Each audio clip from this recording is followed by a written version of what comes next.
What happens when Donald Trump interrupts Barack Obama's live town hall, only to be silenced by one sentence that the entire nation can't stop replaying? The audience didn't know what hit them. It was meant to be a calm Tuesday evening town hall in Phoenix, Arizona.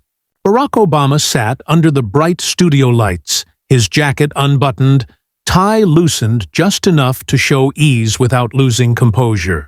He was speaking about the strength of democracy when the moderator's earpiece suddenly crackled. The air shifted. "Mr. President," the moderator stammered, glancing at the camera, "we've just been informed that President Trump is calling in." Gasps rippled through the crowd. This wasn't planned. No one expected a sitting president to interrupt his predecessor's live event, especially on national television. The control room panicked. Producers waved frantically behind the glass. The moderator looked stunned, as if told the building was on fire. Obama didn't flinch. He leaned back in his chair, one hand on the armrest, the other resting lightly on his chin, calm, even amused. "Put him through," Obama said, his tone deliberate and composed, the same cadence people had missed since 2016. The screen above the stage flickered to life. Trump's face appeared via phone feed, his voice booming through the speakers. "Barack, I had to call in," Trump began. "I'm watching this and it's a disgrace. A total disgrace.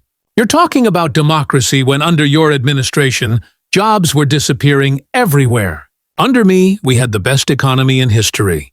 People know it. Everyone knows it. Nobody's ever seen anything like it." Some in the audience shifted uncomfortably. Others murmured, this was more than a surprise. It was a clash of two eras happening live and unfiltered. Obama didn't respond immediately. He turned slightly to the crowd, letting the silence linger. Then, in a relaxed voice, he said, "Well, looks like we've got company tonight." Laughter broke out, easing the tension, but only for a moment. Everyone sensed what was coming next. An unscripted showdown that could go viral in seconds. Trump, sensing momentum, pressed harder. "People remember how bad it was before me. Terrible. Manufacturing was dying. China was eating us alive. I came in and fixed it. The numbers don't lie. If it weren't for me, this country would be in ruins. And now you're sitting here pretending you did something good. You didn't, Barack. People know the truth." His words were unpolished but forceful, meant to dominate, not to persuade.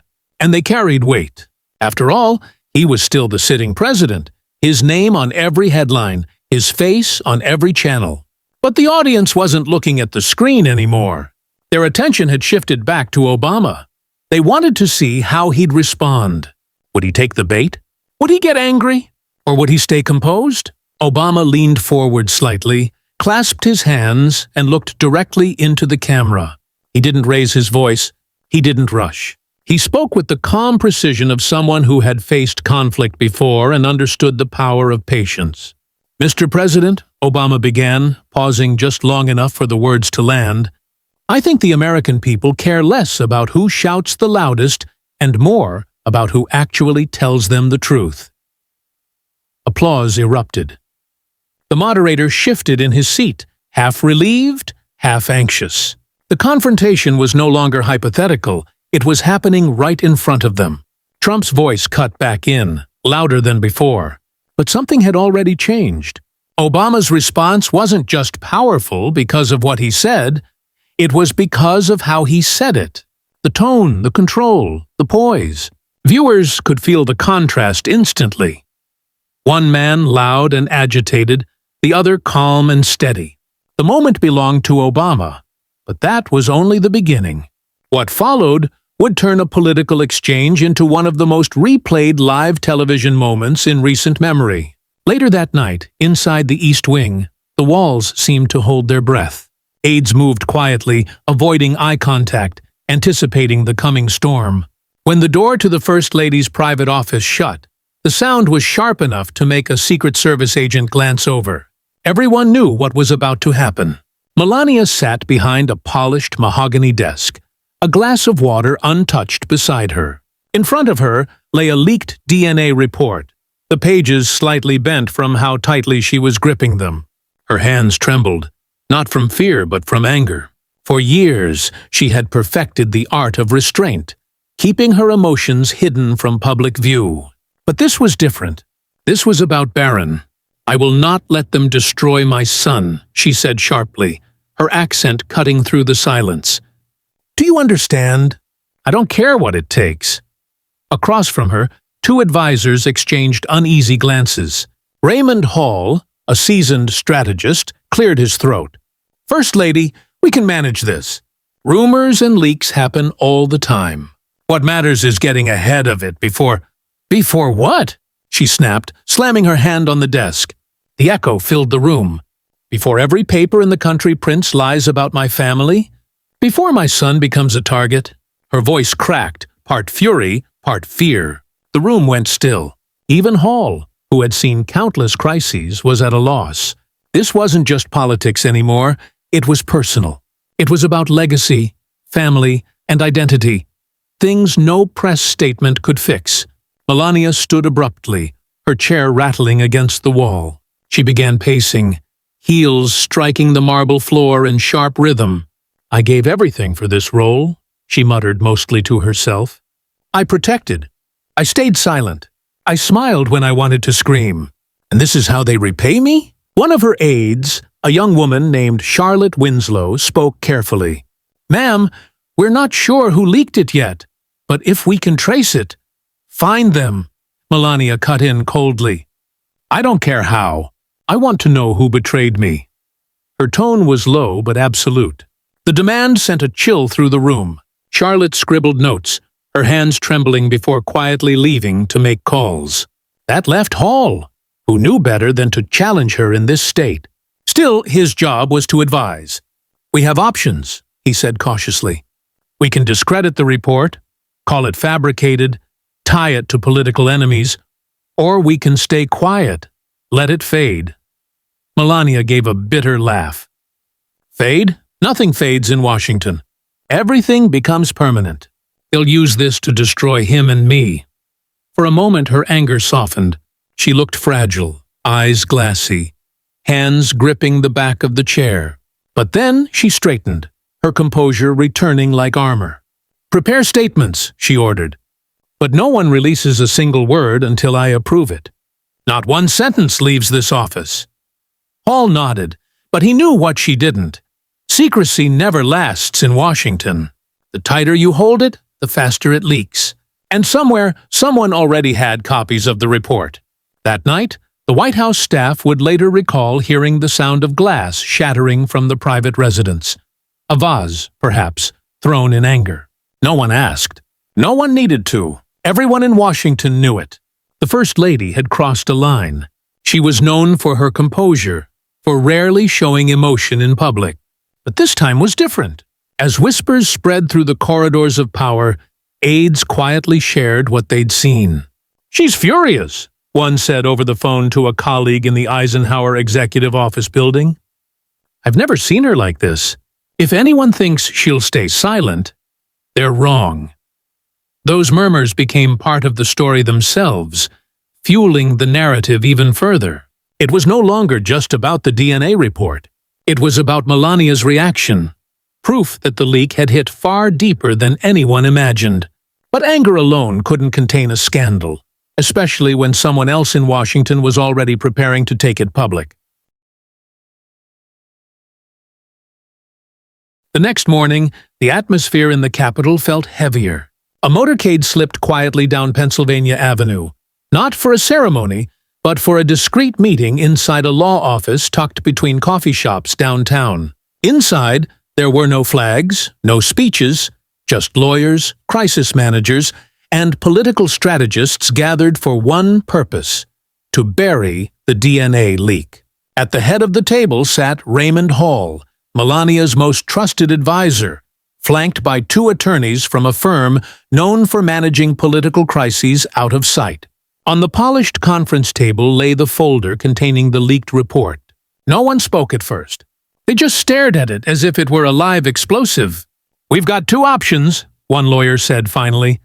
"Discredit or distract. We can call it fabricated, link it to political opponents, suggest it's a smear campaign against the First Lady. Or, Hall interrupted, his tone sharp. Or, the lawyer continued, straightening his tie, we bury it under something bigger.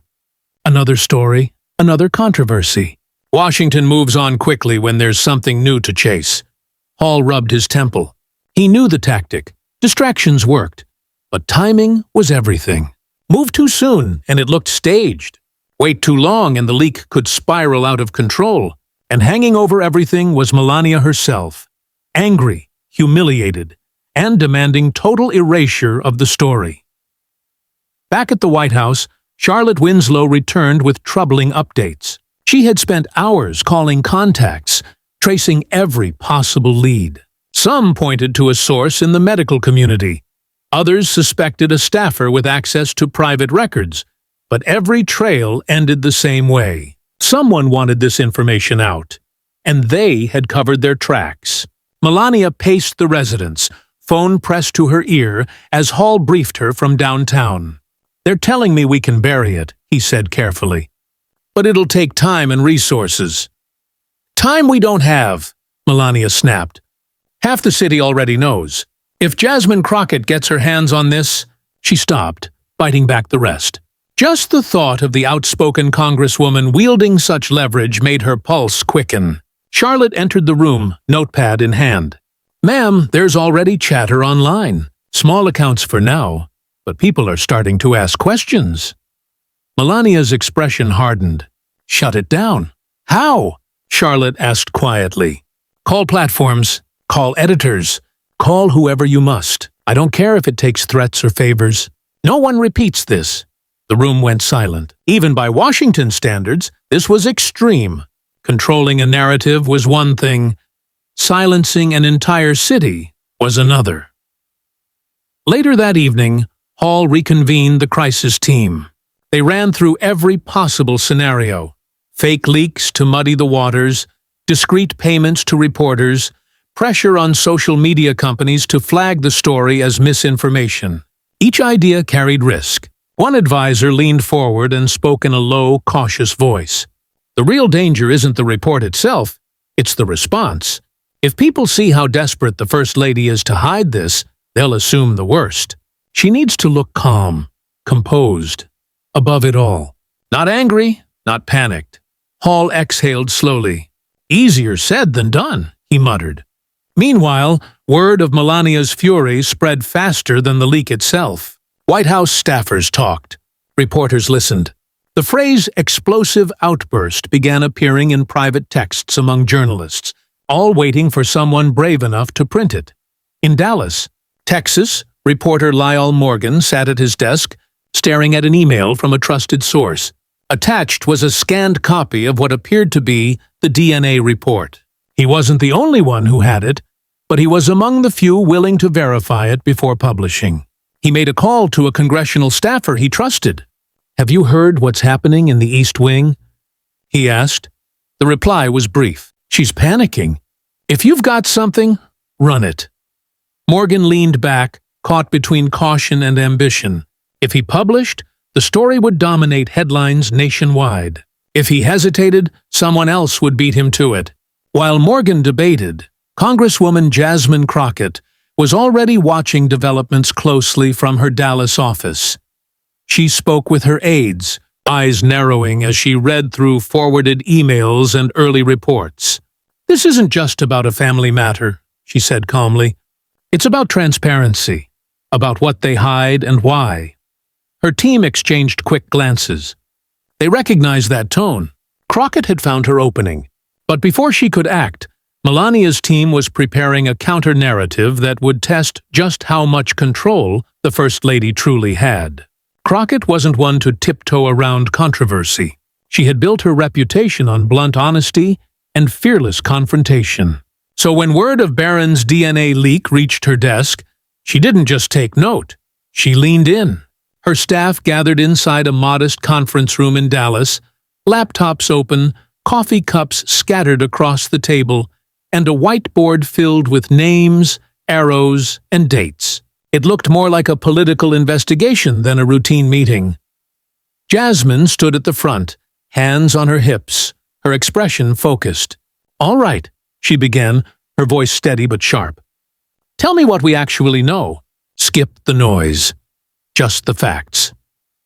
Her aide, Marcus Bellamy, tall, analytical, and quick with research, switched to the first slide on the projector. The document first appeared in a secure email chain among medical staffers. Someone forwarded it, but we can't confirm who. After that, it spread quickly. At least 3 reporters have copies, but none have published.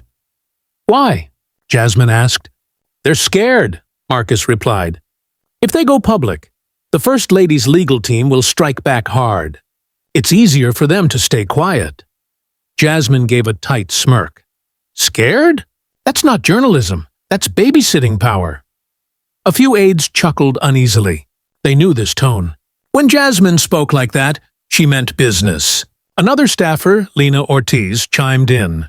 "We're hearing reports that Melania has been furious, yelling at staff, making threats. Some are calling it her worst breakdown since entering the White House." Jasmine raised an eyebrow. "Volatile isn't a headline, it's a symptom. If she's reacting like that, it means this leak hits deeper than they want anyone to see." She leaned closer to the table, her voice lower. "And if it's that personal, they'll do anything to suppress it, which means it's our job to make sure it doesn't disappear." The team exchanged quick glances. They already knew where this was headed. Jasmine Crockett wasn't one to stand by and watch. She picked up her phone and dialed a number. A journalist she trusted answered, his tone cautious. "Congresswoman, I heard you're looking into the DNA story." "You heard right," she said, pacing as she spoke. "Tell me what you know." "Off the record," the journalist hesitated. "I've seen the document, but I haven't published. It's too risky." "Risky for who?" Jasmine pressed. "You, your paper, or the truth?" Silence, then a sigh. "The First Lady's team is already circling. They'll destroy anyone who touches this." "Then let them try," Jasmine said evenly. "I don't scare easily." She ended the call and turned back to her team. "Here's the plan. We don't go after Barron. He's off limits. The story isn't about him. It's about her, the secrecy, the cover-up, and how far they'll go to protect an image while silencing everyone else." Marcus nodded. "So, you're preparing a public statement?" "Not just a statement," Jasmine replied, her tone charged. "We're setting the narrative. We'll talk about what happens when power hides behind walls. The truth doesn't belong to them. It belongs to the people." That night, Jasmine drafted her remarks. Short, direct, impossible to ignore. The next morning, standing outside her Dallas office with microphones crowded around her, she delivered them calmly and clearly. "Secrecy is the currency of the powerful," she began. "When documents leak or people speak out, that's not chaos, that's democracy at work. And when those at the top rush to bury the truth, the real question is, what are they afraid of us knowing?" Reporters leaned forward, recording every word. She never mentioned Barron or Melania by name, but her message was unmistakable. A journalist called out, "Congresswoman Crockett, are you saying the First Lady is hiding something?" Jasmine met his gaze. "I'm saying this. If the truth makes someone uncomfortable, that's their problem, not the people's." Within hours, the clip went viral. Hashtags about secrecy and transparency surged online. Cable networks replayed her words, debating whether she'd crossed a line or simply told the truth. Meanwhile, inside the East Wing, Melania's team scrambled to control the fallout. Hall called an emergency meeting, his face pale as he showed Melania the video clip. "She's careful, but she's aiming directly at us. She's turning this into a moral argument," he said. Melania's jaw tightened. "Then we fight back harder." But Jasmine wasn't just speaking. She was preparing to show evidence, the kind that would make silence impossible. That morning, the air inside the Rayburn House office building carried unusual tension. Cameras lined the corridors, reporters competed for position, and staffers whispered in anticipation. Everyone sensed that something significant was about to unfold. Congresswoman Jasmine Crockett was set to speak at a subcommittee hearing, but it was clear this wouldn't be an ordinary session. Jasmine entered the chamber with her usual calm stride, papers in hand, her expression steady. There were no theatrics, only focus. Every eye followed her, knowing she wasn't just attending a hearing, she was about to reshape the conversation in Washington. Across the city, Melania's team watched from screens at the White House Communications office. Hall leaned forward, sweat forming at his temple. "If she brings this up directly, we're in trouble," he muttered. Melania sat rigid, arms crossed, eyes fixed on the screen. She had been told Jasmine wouldn't mention Barron by name. That was the red line. But they all knew she didn't have to. The hearing began with routine formalities, but the atmosphere shifted once Jasmine took the microphone. She adjusted it calmly, scanning the room before speaking. "America doesn't just run on laws," she began evenly. "It runs on trust, and when those in power start treating truth as optional, that trust erodes a little more every day." Her words cut through the silence. Committee members shifted. Reporters leaned forward, pens ready. Jasmine continued, her tone sharpening. "Time and again, we've seen leaders demand loyalty, demand silence, and expect us to look away when truth becomes inconvenient. But democracy can't function when secrecy becomes standard practice. The American people deserve better." A congressman interrupted. "Congresswoman Crockett, we're here today to discuss transparency in government contracts." "Exactly," Jasmine replied, meeting his eyes. "Transparency is the issue, whether it's about contracts, classified material, or private reports hidden to protect political families. The pattern is always the same. Cover it up, silence dissent, and hope no one asks questions." The room filled with murmurs. Everyone understood what she was implying.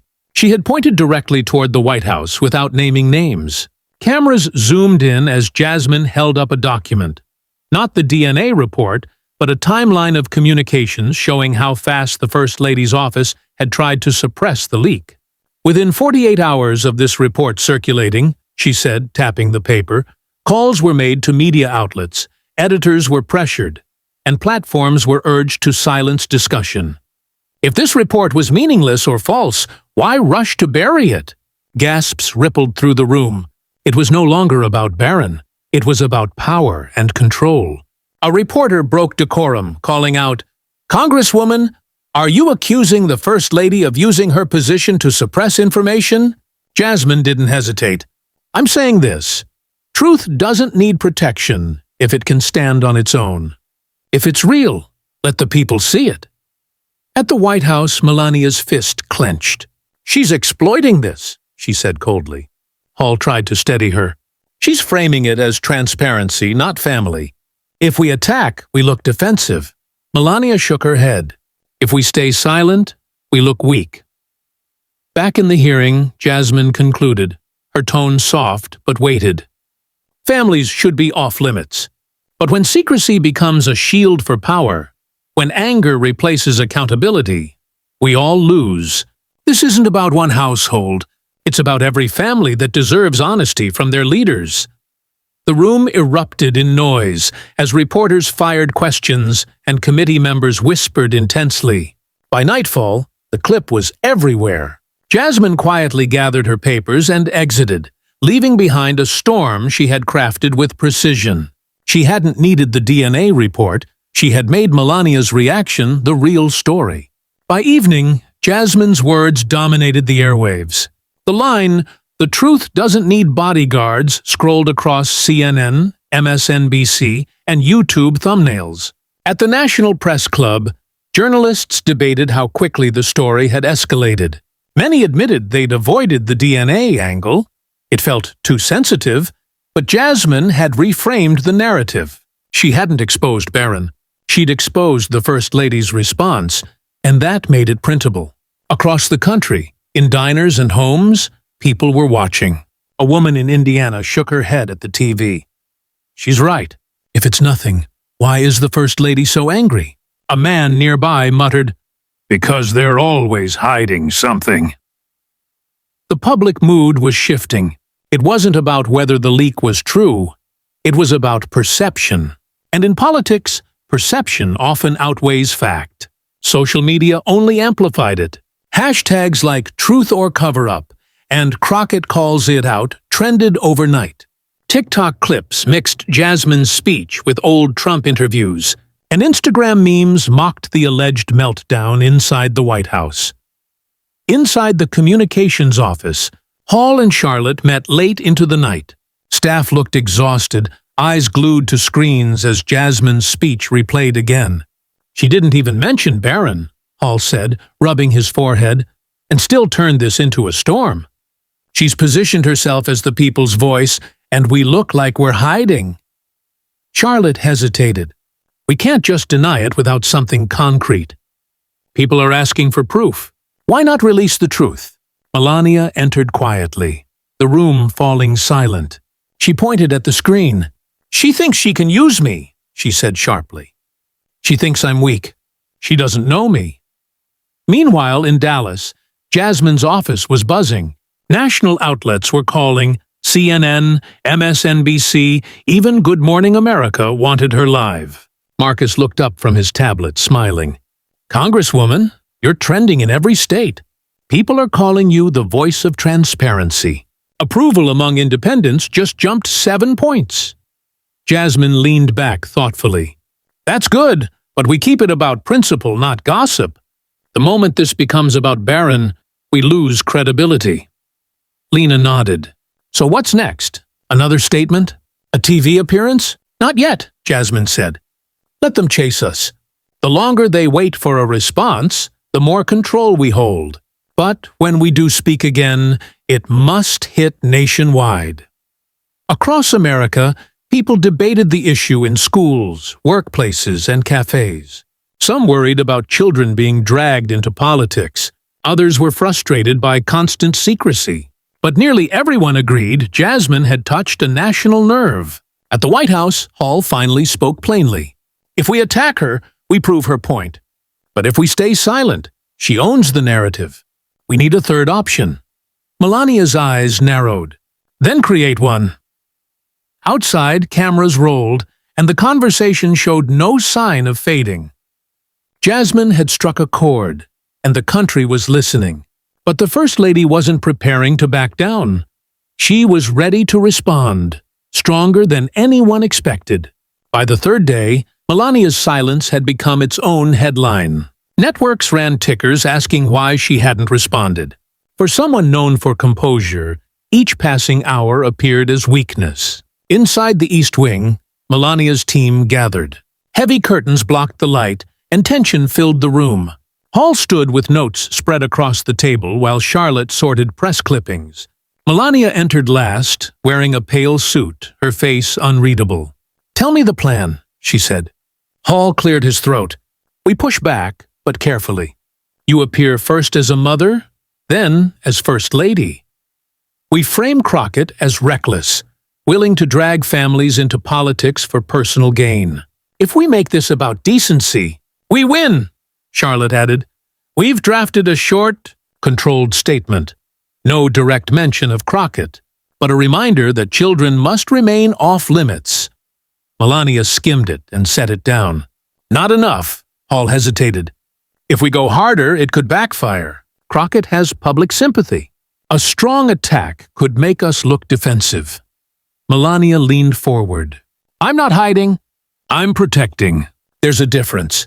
She makes me look desperate. I'll show her strength." The room went silent. Hall knew that tone. When Melania made a decision, there was no changing it. That afternoon, a camera crew arrived quietly at the White House. This wasn't a celebration or a media event. It was Melania's response. Sitting near a sunlit window, she looked directly into the lens. "I've always believed children should be off-limits," she said evenly. "What I see now is shameful. People in power using rumors to attack my family. My son deserves privacy, not spectacle. I will always protect him." The recording was under 2 minutes, but it dominated the news cycle. Supporters called it powerful.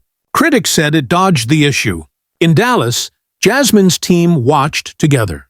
Marcus broke the silence. She's doubling down on the family angle. Smart. It makes her harder to criticize. Jasmine crossed her arms. Maybe, but sympathy doesn't erase the cover-up. That's where we stay focused. The next morning, Melania's counteroffensive expanded. Friendly outlets began carrying her message, and the political battle entered its next phase.